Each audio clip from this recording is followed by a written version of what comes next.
Plenário do Supremo nega pedido de suspeição de Rodrigo Janot para atuar em investigações contra o presidente da República. E você vai ver também.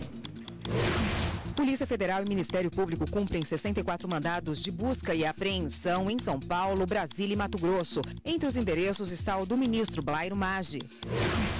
Em Santa Catarina, a Operação Ouvidos Moucos desarticula esquema de desvio de dinheiro em cursos de educação à distância. Ex-presidente Luiz Inácio Lula da Silva depõe durante 2 horas na Justiça Federal em Curitiba. Ministério Público Federal denuncia 11 pessoas por envolvimento em esquema de corrupção em obras municipais no Rio de Janeiro. E redes sociais são cada vez mais usadas como prova para decisões judiciais. Essas e outras notícias agora no Jornal da Justiça.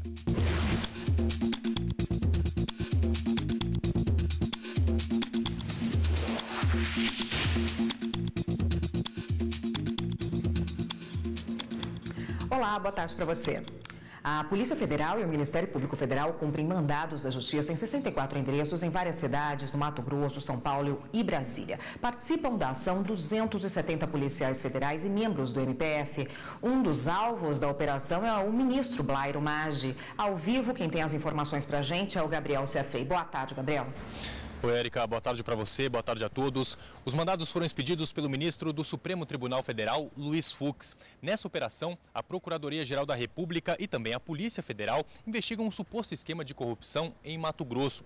Hoje, os policiais estiveram em residências em 2 estados, e no Distrito Federal, nos estados de Mato Grosso e São Paulo e aqui em Brasília, onde a APF foi até o apartamento do ministro da Agricultura, Blairo Maggi, acusado por Silval Barbosa, ex-governador do estado de Mato Grosso, em colaboração premiada de ser o chefe de um esquema de corrupção no estado entre 2007 e 2010, quando o Maggi foi governador do estado. A Polícia Federal também foi à casa do prefeito de Cuiabá, Emanuel Pinheiro. Ele foi filmado recebendo dinheiro do chefe de gabinete do ex-governador Silval Barbosa. Além de determinar essas buscas e apreensões nos 2 estados e também no Distrito Federal, o ministro Luiz Fux também determinou o afastamento de conselheiros do Tribunal de Contas de Mato Grosso. Érica.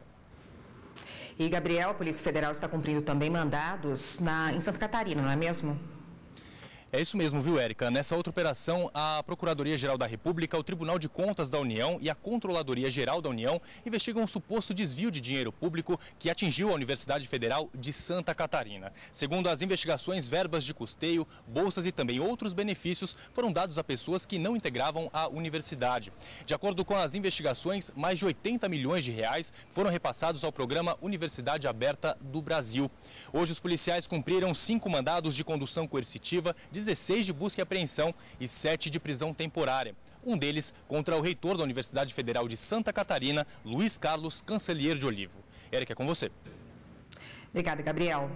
A Justiça do Distrito Federal negou o pedido da defesa do ex-ministro Gedel Vieira Lima para que ele fosse transferido para prisão domiciliar ou para uma prisão militar. De acordo com a defesa, Gedel sofre ameaças de outros presos no complexo da Papuda, no Distrito Federal, onde ele cumpre prisão preventiva. Ao negar o pedido, a juíza Leila Cury, da Vara de Execuções Penais, afirmou que Gedel não corre riscos na cadeia e que está detido de forma adequada na ala reservada aos presos que têm curso superior. Gedel foi preso na última sexta-feira, 3 dias depois de a polícia encontrar 51 milhões de reais em um imóvel supostamente utilizado por ele. O ex-presidente da República, Luiz Inácio Lula da Silva, depôs pela 2ª vez na Justiça Federal do Paraná. Desta vez, ele é acusado pelo Ministério Público Federal de receber vantagens indevidas do grupo Odebrecht. O interrogatório com o ex-presidente durou cerca de 2 horas. Ele negou ter recebido um terreno para a construção da sede do Instituto Lula, além de um apartamento em São Bernardo do Campo, em troca de benefícios à construtora Odebrecht, nos contratos junto à Petrobras. Lula disse também que o ex-ministro Antônio Palocci citou o nome dele em depoimento apenas para diminuir a própria condenação. O ex-presidente já foi condenado em julho a 9 anos e meio de prisão em outra ação da Lava Jato. Lula recorreu dessa decisão na última segunda-feira. O juiz Marcelo Bretas, da Justiça Federal do Rio de Janeiro, aceitou a denúncia por corrupção e lavagem de dinheiro oferecida pelo Ministério Público Federal contra 11 pessoas. Entre elas está Alexandre Pinto, ex-secretário de obras do ex-prefeito Eduardo Paz. Os réus são investigados por suposta participação em esquema que teria desviado 36 milhões de reais de obras públicas. O julgamento de recursos do goleiro Bruno contra a condenação e certidão de óbito de Elisa Samúdio foi adiado pelo Tribunal de Justiça de Minas Gerais. Um dos 3 desembargadores pediu vista e o julgamento será retomado no dia 27 de setembro. Bruno Fernandes foi condenado a 22 anos e 3 meses de prisão pela morte e ocultação de cadáver de Elisa Samúdio e pelo sequestro do próprio filho com a vítima.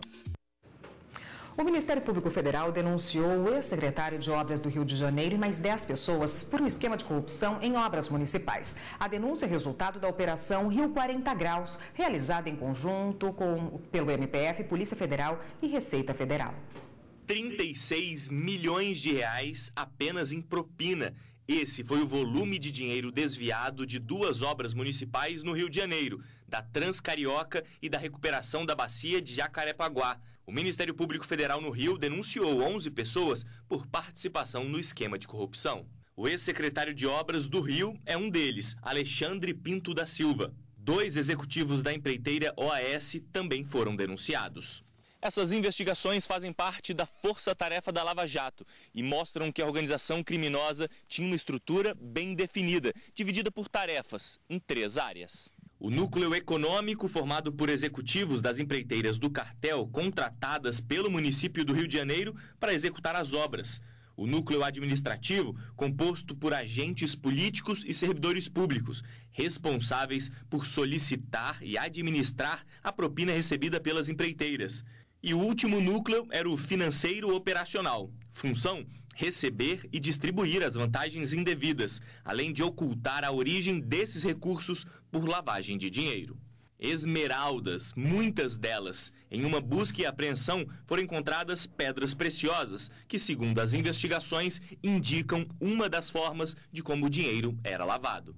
Além da condenação dos envolvidos pelos crimes de corrupção e lavagem de dinheiro, o MPF Carioca pediu o ressarcimento dos prejuízos causados. O Superior Tribunal de Justiça concedeu prisão domiciliar para Rafael Braga, enquanto a saúde dele estiver debilitada. A decisão é liminar. O catador de material reciclável foi condenado em janeiro a 11 anos e 3 meses de prisão por porte de drogas. A decisão de manter Rafael Braga em prisão domiciliar foi do ministro Rogério Schietti, após confirmação de que o acusado está muito debilitado, em razão de tuberculose adquirida dentro da cadeia. Rafael Braga já havia sido condenado a 5 anos de prisão após ser detido com uma garrafa de desinfetante durante as manifestações públicas de 2013. Na época, ele foi acusado de porte de artefato explosivo. O Instituto de Defensores de Direitos Humanos assumiu o caso e, em 2015, Rafael teve direito a cumprir a pena em regime aberto. Em janeiro deste ano, Rafael foi condenado novamente a 11 anos de prisão por portar 0,6 gramas de maconha e 9,3 gramas de cocaína. A defesa do acusado entrou com recurso no STJ após o pedido de prisão domiciliar ser negado pela Justiça do Rio de Janeiro. O ministro Rogério Schietti concedeu a liminar e destacou que, enquanto o réu estiver com a saúde fragilizada por conta da tuberculose, ele deve cumprir a pena fora da prisão. O ministro afirmou que, além da gravidade da doença e sua rápida proliferação dentro das prisões, também levou em consideração a superlotação, a falta de assistência médica e as condições precárias de limpeza na cadeia. O mérito do habeas corpus ainda vai ser julgado. A Justiça de São Paulo derrubou 2 artigos da Lei Anti-Pichação em vigor desde fevereiro deste ano. Foram considerados inconstitucionais os dispositivos que prevêem a criação de uma lista negra para pichadores e a reparação de muros por empresas em troca de propaganda. A decisão foi do órgão especial do Tribunal de Justiça. O restante da lei foi mantido. A Prefeitura disse que não vai recorrer da decisão. Já o pessoal responsável pela ação judicial diz que vai entrar com recurso para que a lei inteira seja considerada inconstitucional. E você vai ver no próximo bloco do Jornal da Justiça. Plenário do Supremo nega pedido de suspeição de Rodrigo Janot para atuar em investigações contra o presidente da República. Voltamos em instantes.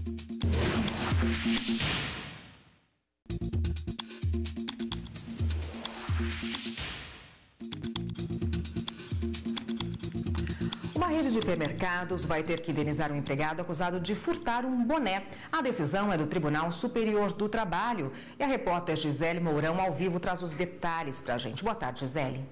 Boa tarde, Érica. Boa tarde a todos. No processo, o açougueiro afirmou que foi abordado por fiscais no estacionamento do Carrefour em Uberlândia com a suspeita de ter pegado um boné na loja sem ter registrado. Ele foi conduzido à delegacia e no dia seguinte demitido por justa causa. A demissão foi revertida e o TRT de Minas Gerais condenou o Carrefour a pagar R$15 mil de indenização por danos morais ao trabalhador por não ter ficado comprovado o crime de furto. Aqui no Tribunal Superior do Trabalho, a quinta turma manteve a condenação. Para os ministros, o açougueiro sofreu dano moral ao ser abordado pela polícia em local público e conduzido à delegacia sem que tivesse uma prova concreta da suspeita do furto. Por isso, os ministros entenderam que o valor da condenação deveria ser mantido para sanar o ato ilícito praticado pela empresa. Eu volto com você, Érica. Obrigada, Gisele. Em sessão plenária, os ministros do STF decidiram por unanimidade manter Rodrigo Janot à frente das investigações sobre o presidente Michel Temer.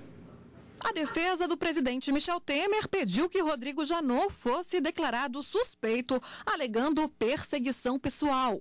O relator do caso, o ministro Edson Fachin, votou pela manutenção do Procurador-Geral da República à frente das investigações. O entendimento do relator foi acompanhado por todos os ministros da Corte. Há instituições sólidas hoje no Brasil e o Ministério Público é uma delas, e o Poder Judiciário não permitirá, e este Supremo Tribunal Federal não permitirá, que a mudança de um nome, o afastamento de um nome, altere os rumos, porque as instituições são mais importantes do que as pessoas, evidentemente. Ainda durante a sessão, os ministros começaram a analisar pedido do presidente Michel Temer para suspender eventual denúncia apresentada contra ele pela Procuradoria-Geral da República, enquanto são investigadas supostas irregularidades no acordo de colaboração premiada dos executivos da JBS. O julgamento foi suspenso após as sustentações orais, mas o relator ministro Edson Fachin disse que não é o momento de se avaliar provas.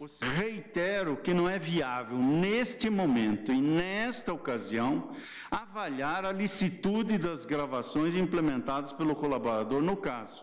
Anote-se que a Câmara dos Deputados, no exercício da competência legítima que lhe é constitucionalmente assegurada, inciso 1º do artigo 51 da Constituição, ao apreciar a denúncia que indicava a captação dessa circunstância como prova, não autorizou a instauração de processo contra o presidente da República. Portanto, não cabe ao Supremo debruçar-se sobre rigidez da peça acusatória que não preencheu esse controle político da Câmara dos Deputados, que é uma condição de procedibilidade.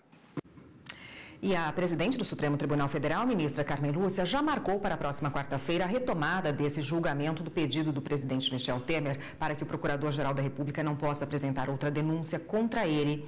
E a consultora jurídica da TV Justiça, Gisele Reis, está aqui para falar conosco sobre a sessão dessa quarta no Supremo Tribunal Federal. Boa tarde, Gisele. Olá, Érica. Boa tarde. Bom, o Supremo rejeitou aí o pedido, para afastar o Procurador-Geral da República, Rodrigo Janot, das investigações em relação ao presidente Michel Temer. O que isso significa na prática, Gisele? Bom, essa decisão, como nós vimos, inclusive, foi uma decisão à unanimidade. Todos os ministros acabaram seguindo aí o voto proferido pelo ministro relator Edson Fachin. Isso significa que, na verdade, o Procurador-Geral da República continuará atuando em todos os casos que envolvem o presidente da República. E essa atuação se dá porque o presidente da República, em razão da função e do cargo que ele exerce, ele só pode ser processado criminalmente por crime comum perante o Supremo Tribunal Federal. E quem atua no Supremo Tribunal Federal em relação é o Ministério Público Federal, que é chefiado pelo Procurador-Geral da República. Então, afastada esse pedido de suspeição do Procurador-Geral da República, Rodrigo Janot, isso significa que ele continuará à frente dessas investigações. E o que se faz nessas investigações? A fase de inquérito é uma fase pré-processual. Ela antecede uma ação penal. Inclusive, nesse momento, não há que se falar em réu, apenas em investigados. E é nesse momento em que são colhidas informações importantes que vão posteriormente ser analisadas pelo Procurador-Geral da República a fim de verificar se há elementos suficientes de materialidade do crime e indícios de autoria, ou seja, verificar se houve crime, em que circunstâncias esse ilícito aconteceu e quais foram as pessoas que eventualmente tenham participado. A partir desses elementos é que ele irá oferecer uma denúncia. Então é nessa fase que serão ouvidas testemunhas, prestado esclarecimento pelos investigados e é possível também que sejam feitas perícias. Diante dessa decisão, o plenário confirma a manutenção do Procurador-Geral da República na condução dessas investigações. Vimos também na reportagem que uma questão de ordem foi iniciada ontem, né, uma discussão em relação a essa questão de ordem. A votação não terminou, a ministra já passou para quarta-feira da semana que vem. O que motivou essa discussão, Gisele? Essa discussão ela foi, na verdade, levantada pela defesa do presidente Michel Temer, e o que se argumentou foi exatamente o fato de que recentemente foi levado ao conhecimento da Procuradoria-Geral da República novos áudios envolvendo colaboradores da colaboração premiada que envolve o grupo JIF. E diante dessas informações que foi levado ao conhecimento da Procuradoria-Geral da República, isso acabou gerando uma manifestação da Procuradoria no sentido de que houve uma omissão e isso pode gerar uma revisão do acordo de colaboração premiada. A defesa pediu, então, essa questão de ordem, que foi, na verdade, levantada pelo ministro relator Edson Fachin, exatamente nesse sentido, para poder suspender o andamento de qualquer eventual denúncia que venha a ser oferecida. O julgamento, então, ficará para a próxima quarta, como você mesmo esclareceu. Gisele, vamos fazer uma pausa agora para saber o que está na pauta do Supremo hoje. Os 5 primeiros processos da pauta desta quinta-feira têm como tema o meio ambiente e são de ordem social. Em discussão, o novo Código Florestal. Na ação declaratória de constitucionalidade 42, o Partido Progressista pede que o STF confirme a validade de dispositivos da lei, que trata, dentre outros assuntos, dos espaços territoriais protegidos, das áreas de reserva e de preservação permanente. Os outros 4 processos relacionados ao meio ambiente são ações diretas de inconstitucionalidade. 3 delas propostas pela Procuradoria-Geral da República e uma pelo PSOL. Elas tratam do espaço territorial protegido. Há recursos apresentados em 2 ações penais. Um deles alega erro na redação da ementa sobre a necessidade de degravação integral de interceptação telefônica. Ainda em matéria penal está prevista a análise de 2 embargos de declaração que questionam o recebimento de denúncias. Ambos apontam a omissão da defesa, que alegou ilicitude de todas as declarações obtidas diretamente pelo Ministério Público. Há também 3 recursos extraordinários tratando de contribuições, todos com repercussão geral reconhecida. A análise desses recursos será retomada com o voto vista do ministro Marco Aurélio. Mais informações sobre a pauta de julgamentos no site do Supremo Tribunal Federal, stf.jus.br. Gisele, como vimos, o destaque da pauta hoje é o Código Florestal, né? O que está sendo discutido? Realmente é o destaque da pauta. Os 5 primeiros itens da pauta do Supremo Tribunal Federal, na data de hoje, constam exatamente uma ação declaratória de constitucionalidade e 4 ações declaratórias de inconstitucionalidade, todas elas referentes ao Código Florestal. Esse novo marco regulatório, de acordo com as ações diretas de inconstitucionalidade, acabou praticando como se fosse uma espécie de retrocesso em matéria de proteção ambiental. Então, a alegação é de que há dispositivos no novo Código Florestal que são inconstitucionais, porque eles acabaram permitindo a redução de áreas de preservação permanente e de reserva legal. Na outra ação, que é a ação declaratória de constitucionalidade, o que se pretende ao contrário, é declarar a validade e a constitucionalidade exatamente desse Código Florestal. Sobre esse tema, que é de extrema importância para toda a sociedade, houve inclusive a convocação de audiência pública, todas essas ações inclusive são da relatoria do ministro Fux, e houve a audiência pública realizada no ano passado, oportunidade em que especialistas, representantes do governo, também dos produtores e dos produtores rurais e dos agricultores puderam expor suas opiniões e suas considerações acerca desse tema.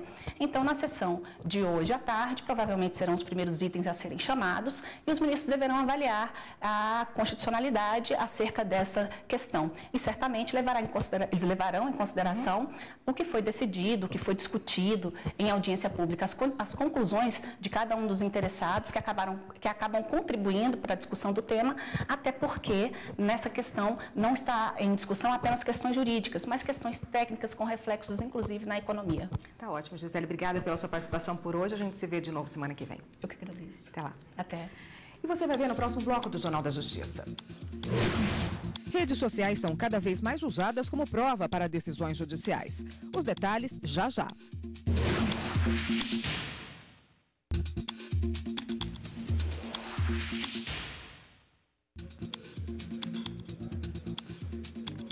Levar moradores de rua para trabalhar em fazendas em troca de abrigo e comida. A proposta, considerada absurda à época, foi sugerida durante a elaboração da Constituição de 1988. Essa é uma das histórias que você vai ver no novo episódio da série, que celebra os 30 anos da Constituinte. O programa mostra ainda o que acontecia nos bastidores das discussões mais importantes que asseguraram direitos aos brasileiros. O Repórter Justiça é nesta sexta-feira, às 7h30 da manhã.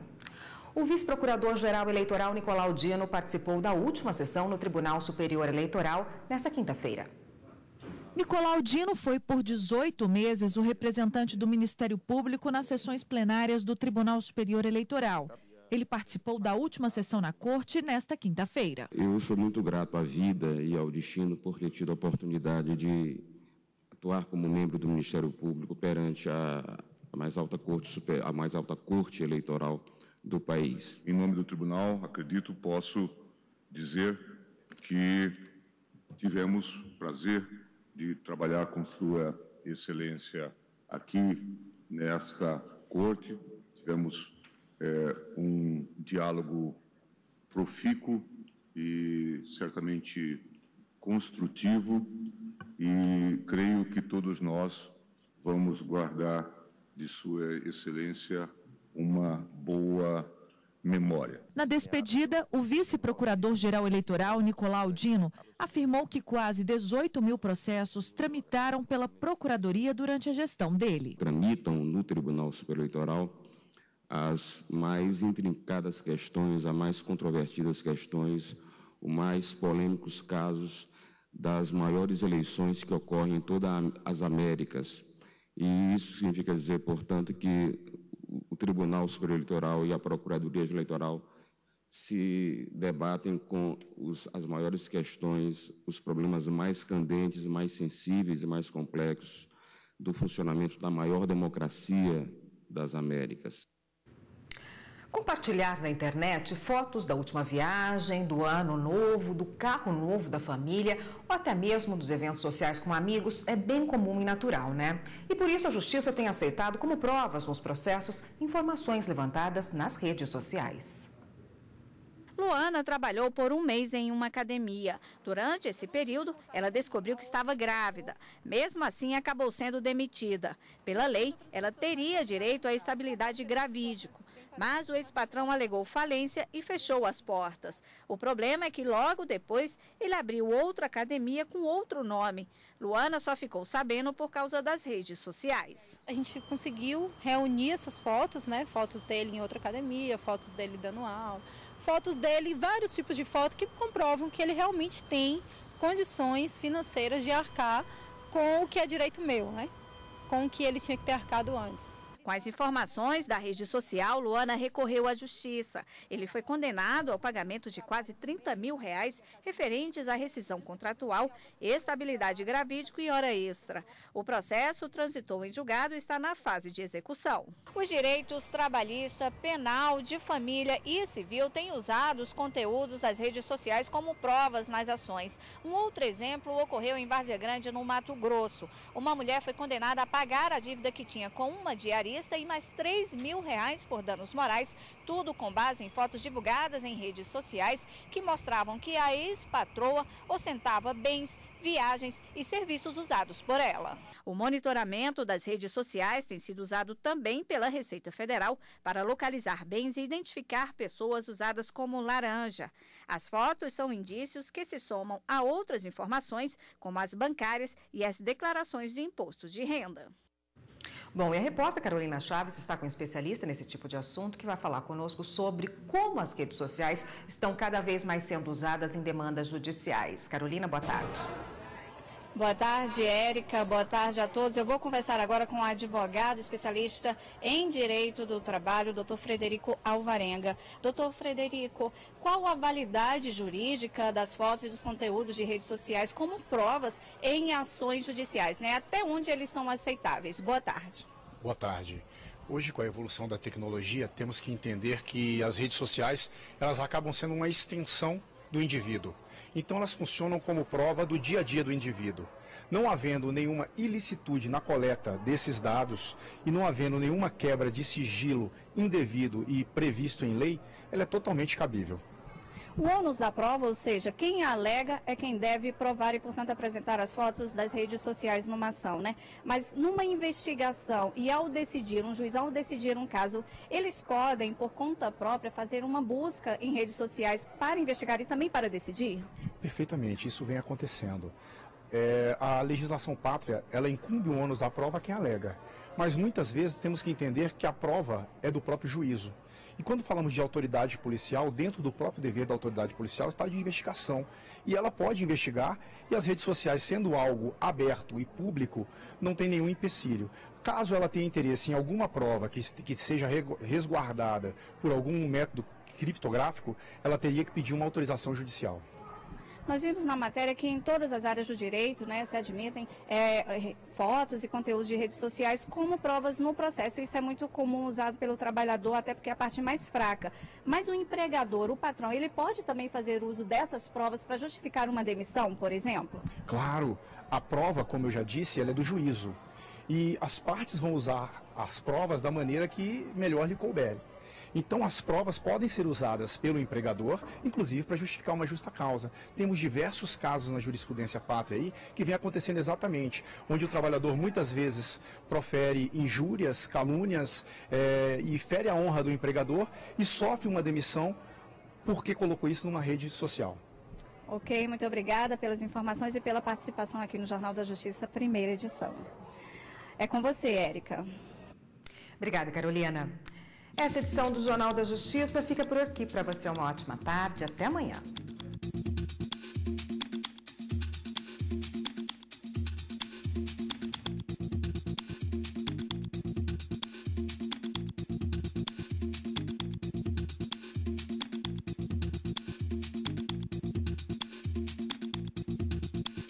Thank you.